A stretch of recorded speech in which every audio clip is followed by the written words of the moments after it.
উনি হচ্ছে বাইতুল আমান জামে মাটির মসজিদের ইমাম সাহেব। উনি প্রতিদিনের মতো জোরে নামাজ পড়াতে বেরোইছিলেন। নামাজে যাওয়ার পথে মসজিদের থেকে কিছু দূর সামনেই দুইজন দুর্বৃত্ত ওনার উপর হামলা চালায়।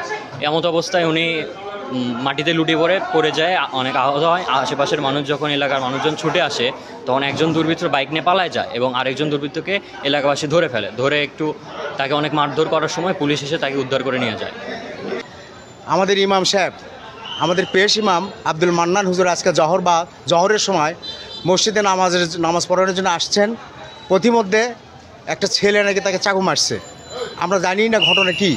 পরে দৌড়ে এসে তাকে তো আমরা জিয়াউর রহমান মেডিকেল কলেজে নিয়ে আসছিলাম।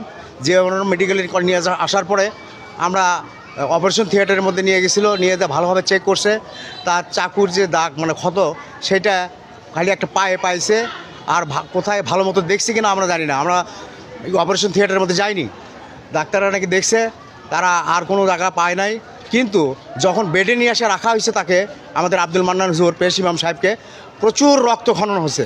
এত রক্ত খনন হয়েছে যে তার বিছনার যে চাদর এবং শরীরের যে সমস্ত কাপড় চোপড় সমস্ত রক্ত মেখে গেছে।